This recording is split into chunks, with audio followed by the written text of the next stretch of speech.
Hi guys, welcome to part 2 of mutual funds. We will discuss in depth about what a fund is exactly and how it operates. Okay, it's going to be a very interesting topic here. So let's get started. Now, firstly, let's look at one particular fund and focus on how it works. For this presentation, I have chosen SBI Blue Chip Fund. Okay. Now, from the stock market jargon, blue chip companies are those which have a high rate of risk associated with them. However, they also have a high rate of return associated with them as well. Okay, remember when you refer to something which is called blue chip, it means that the company is risky and also the returns on this company is in fact very good. The common fundamentals of the stock market are that if you have a stock which is in fact risky, it is having a good chance that you could get a very good rate of return despite it being risky. Okay, risky, higher the risk, higher the chances of return, also higher the chances of loss as well. Weird, I know, but that's how the market works. Okay, now let me just talk about that particular section where I mentioned about the fund. SBI Blue Chip Fund is a large cap fund with a flexibility to invest up to 20% in mid cap stocks. What is the meaning of large cap? Now, in order to understand what is the meaning of large cap, you need to understand what is the meaning of market capitalization. Market capitalization means the total number of shares multiplied by the price of every share. Okay, the total number of shares multiplied by the price of every share. Now, if a company were to have, say, 5 lakh shares of rupees 300 each, their market capitalization will be 5 lakhs multiplied by rupees 300. So that's what you refer to as market capitalization. If a company's market capitalization is greater than 550 crores, it is categorized as a large cap company. However, in order to be considered as a mid-cap company, their market capitalization should be anywhere between 150 crores to 550 crores. Remember, more than 550, large cap, 150 to 550, you call it as mid-cap. Anything below that, you call it as a small cap company. Okay. Now, what is the advantage of investing in something which is called as a mid-cap company? Mid-cap companies are believed to have greater chances of growth. Mid-cap means that they're still young. The company has a lot of opportunities which they are yet to come across, and they have yet to exploit a lot of their businesses, and therefore they have a greater chance of growth. Large cap companies, on the other hand, most of them have in fact reached a case of saturation. Most of the large cap companies you've come across haven't really made anything innovative in a very, very long time. If I were to consider large companies, large cap companies, for example, like ICICI Bank or even State Bank of India, or even technology companies like Infosys or TCS, they haven't come out with anything remarkable, anything outstandingly innovative, which has resulted the company to shoot up their profits. They are more or less in their saturation, you could say. Okay, the portfolio largely follows a bottom-up strategy combined with a view on change in sector dynamics, which would lead to sector overweight or underweight decisions. Now, the mutual fund manager, I'll tell you what they do in some time, gets information on if a security is overweight or if a security is underweight. If a security is overweight, the mutual fund manager buys more of that particular security. The analyst considers a security as overweight when it's going to give you, or when the chances of it giving you greater returns are more. A security is considered underweight when the returns expected on that security in fact declines. For example, if I was a mutual fund manager and I have stocks of Ranbaxy, my analyst would give me information saying that Ranbaxy has become underweight. Why has it become underweight? if you come across the recent case of Ranbaxy, where their drugs were banned in America, the company's profits are expected to decline. When the company's profits are expected to decline, my investment in the company, my value of investment in the company is also going to decline. So therefore, the security gets classified as underweight, and I'm going to go about selling my security and buy something else. Overweight means the stock is going to do well. So when it's going to do well, let me take the greater benefit of it and buy more securities of that particular company. Okay. Now, if I were to come across information that Reddy Laboratories, another pharmaceutical company, has had a drug approved in the American market. Now that's very good news. The company's profit is going to go up. So the share price of this company is also going to go up. So good returns for me. Let me buy more shares of this company. In that case, you call it as underweight. Call it as overweight. Okay. The focus on generating alpha by better stock selection within the sector. Alpha comes in stock market analysis, alpha, beta, and capital. There is a lot of concepts when it comes to stock market analysis. Alpha, beta, gamma, delta, rho, vega is also there. I'll do that in another video because they're way too lengthy, and I require a board to explain all that. Okay. The investment strategy of the portfolio is to identify and invest in businesses and management who tend to consistently perform in terms of growth. There is some more text that is missing there, but what they refer to here is the mutual fund here will buy stocks of companies which are consistent in their growth. Now, a lot of companies are consistent in their growth, meaning last year they declared good profits. This year also they'll declare good profits, and year on year they've been declaring good profits. Very rarely do you actually see these companies do badly. Okay. Now the only exception, for example, for Infosys was the 2013 results that they showed. That was pretty bad compared to the company's history. Never has the company actually shown such miserable performance due to a bad economy. Now in that case, the performance of the company has been affected. But if you look at the history of the company in terms of its performance, revenue, profit, all that, they have been doing quite well. So this mutual fund chooses to invest in such companies which are in fact consistently doing well. Now if you look at the other side there, where I'm given a fund style, they've given a small matrix there. There in that matrix you can see in the top one, growth, blend and value. Below that you can see large, mid and small. That's market capitalization. Investment style here is a blend of growth and value. Value here means if you want to buy these companies who are in the large cap category, the cost of buying their shares is quite high. Okay, remember the cost of buying these shares is quite high.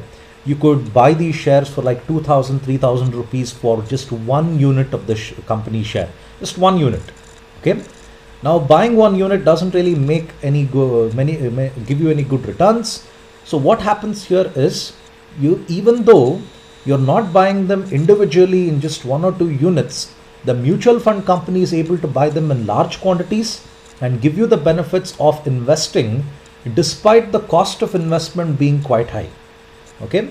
Below that you have the fund details, that is when the fund was created, 2006 February. It is an open-ended scheme. An open-ended scheme means anyone can invest in the scheme. There is no maturity time. Some schemes are considered close-ended. You would get advertisements in the paper saying that this company is inviting you to invest money in a close-ended scheme. Today you can start investing say on the 7th of February and will accept investments all the way till the 20th of February. If I want to invest on the 21st of Feb, one day after the date of investing, I won't be able to. In a close-ended scheme, new investors are not encouraged. In an open-ended scheme, anyone is encouraged. Okay. Then the benchmark. Okay. Benchmark here refers to Standard & Poor Bombay Stock Exchange 100 index. Now the stock exchange consists of various indices. Sensex is an example of an index. Okay, Sensex is an example of an index of Bombay Stock Exchange. Nifty is an example of an index that is there in National Stock Exchange. Okay, don't worry about it. I'll do another video on the various stock indices that are there. They are in fact extremely interesting. So Standard & Poor is the company that has designed this index. Okay, in order to design an index, you require the assistance of a analyst company. S&P is one of the major analyst companies in the world. So they have in fact designed this index. Okay, then minimum investment. If I'm a new investor, minimum amount of money I need to invest is 5,000 at one go. Later on, if I feel that I want to buy more of this particular investment fund, this particular mutual fund, I can go about investing 1,000 rupees onwards after I've invested an initial amount of 5,000. Okay, the load structure. Previously, mutual fund schemes had an entry load and an exit load. The reason they did that was because the cost of running a mutual fund was quite expensive, and what they would do was they would ask you to pay a small fee as a way in which they could make up their costs. If you wanted to invest in the mutual fund as a new investor, you'd have to pay an entry load. Let's say you want to pull out your investment after some time, they would charge you an exit load. In this case, there is no entry load, nor is there an exit load. So your investment is safe. Okay. Then you have plans available, regular and direct. I'm not sure what this means exactly. If I find out more information on this, I'll definitely let you know about it.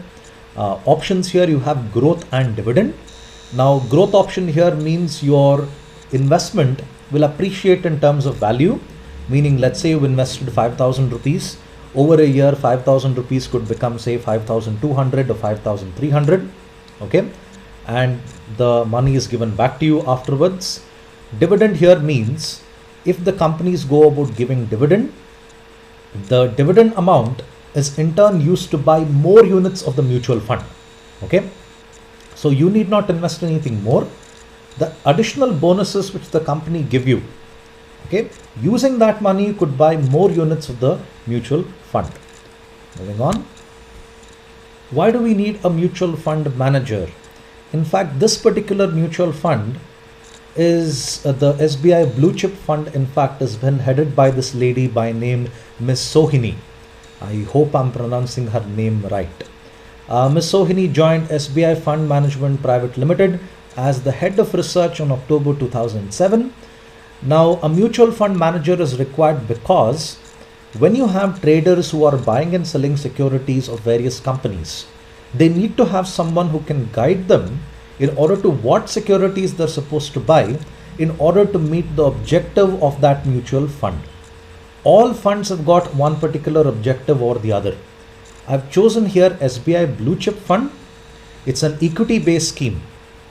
All equity-based schemes, their objective is to increase the value of your investment. That is, they aim for very high returns. When they want to aim for high returns, the traders of this particular mutual fund are in fact very aggressive in the way in which they trade.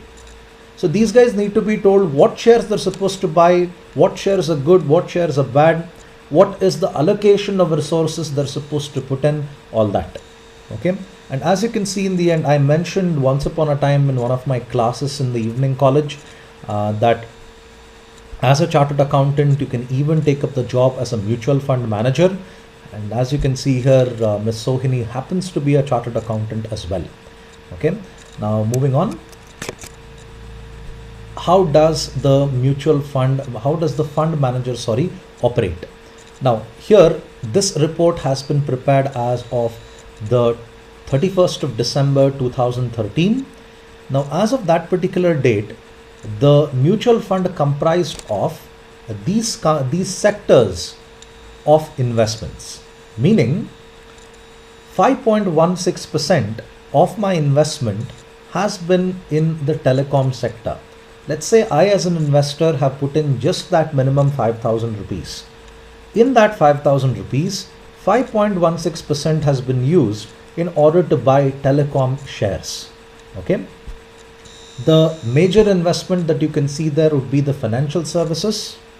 Okay, 20.23%. Financial services here comprises of banks and non-banking financial companies as well. Okay, so banks are usually considered to be an evergreen security, meaning you rarely see banks perform quite badly. At least I haven't, with the exception of SBI once upon a time, but not really do you find banks performing badly all the time. Okay, you've seen metals at just 1.63%. Okay, other companies where the investment has been extremely low, like for example, you have chemicals, 0.88%. Then other companies, like in the case of construction, 3.44%. These companies which I mentioned, metals and construction, one of the reasons why that investment is so low is because these are not well-to-do companies. Most of the construction companies, take for example DLF, is severely in debt, and they have a large amount of inventory which are unsold. Inventory, I mean here, is the real estate that they have put up. A large part of their real estate continues to remain unsold. DLF alone is in upwards of 20,000 crores in debt. So you can imagine, if I was an investor, I would really think twice before I put my money in a company like DLF, or at least I would make sure that it's not a major chunk of my investment. Other things that you can come across there, you notice large investments have been made in the service sector, like banking. I mentioned large investments, even for example IT. Okay, information technology also a big sector. Other sectors where big investments have been made: pharmaceuticals. Pharmaceuticals are also a fairly evergreen industry, because who stops buying medicines? So it's always going to do well. Automobiles, no matter how high the interest rates are for a vehicle loan, that will not stop an Indian from buying a car. Okay, or no matter how silly automobile has been launched in this country, you still have people who are ready to buy it. In my opinion, I wouldn't really buy a car which is called Duster. It sounds a little ridiculous, in fact. So all these sectors are in fact doing well. Moving on. Now the mutual fund manager would also in fact look at how are the assets allotted. As you can see there, the major chunk of the investment has been in large cap companies. Okay, small percentage, just about 16%, has been in mid cap, while others has been in cash. Okay, cash here refers to a bank investment, could be a fixed deposit, could be just savings account. That is what they refer to as a cash investment. Now the reason they do that here is because no one puts everything in one basket. Even I, being an investor, would never buy all, using all my money, I would never buy just one company share. That's just stupid to do that. The reason they do this here is because if you just look at the cash part there, if I promise, okay, not really promise in this case, but just tell my investors, this mutual fund scheme is going to give you 15% as the rate of return. 15% as the rate of return. That's really good. Okay. 5% of that rate of return I can promise by investing in fixed deposits or a savings account. Okay. The remaining 10% I can focus on by investing in the share market. Now remember, right now in India, the share market is not doing so well. At least it hasn't in the month of February or in the last week of Jan. We started off with a bang, in fact, in the share market, but right now it's not doing so well. If this were to continue, I couldn't even promise my investors 15%. I would gradually have to reduce it to say 2-3% if the market continues to be badly performing. But I can give them a fairly good rate of return by investing in, by putting money in investments which are in fact safe. Okay, so that's what they've basically done here. Okay. Then, in what companies have they invested? Okay, in what companies have they invested? The percentage of total AUM. AUM here refers to assets under management. HDFC Bank. Remember, I told you that banking sector is doing very well. ITC, tobacco. Who stopped smoking? I'm not sure what Motherson Sumi Systems Limited is. I find the company's name a little funny. Tata Consultancy, of course, IT, Infosys IT, ICICI Bank, banking again, Reliance Industries, manufacturing, Reliance is a conglomerate. So these guys are into everything. Bharti Airtel, service, Davis Laboratories, pharma, Housing Development Financial Corporation Limited. That's the parent company of HDFC Bank. They're mostly into home loans. So this is where the investment has been put in. Assets under management here refers to how much of the total value of the fund investment, where has the money actually been taken. Let's say this fund is worth 1000 crores. Okay, most mutual funds are like 2000, 3000 crores each. Okay, so if this is assuming just about 1000 crores, 7.09% has been, in fact, of that 1000 crores been used to buy shares of HDFC Bank Limited. Now this is what the fund manager does. It's not necessary that the things that you saw here before, in fact this asset allocation or sector breakdown, this is in fact going to be consistent. There is a good possibility that this will change. The fund manager is going to check, okay, telecom sector right now is doing bad, Airtel has declared bad profits, so let's no longer invest in telecom sector, let's do something else. Okay, they will continuously keep changing this. Okay, they'll continuously keep changing this. If you remember the first slide, there is in fact a provision of mid-cap securities to be up to 20%. Right now it's just 16%. If they find that large cap companies are doing bad, the mutual fund manager can very well say, okay, let's cut back on large cap companies, let's invest more in mid cap companies, and 16% could well touch to 20%. So this is what could happen when it comes to the mutual fund managers working. Remember, this involves a great deal of technical analysis. It involves continuously looking at the market, continuously looking at reports submitted by research companies, regularly evaluating your portfolio, and then finally making the changes which are required. Okay, I hope this video was helpful. If you have any queries, do leave them in the comment section below. I will be making another video on mutual funds, especially the returns part, how are they calculated, all that. Okay, so thank you for your time. Have a nice day, and please do subscribe to my videos. Thank you.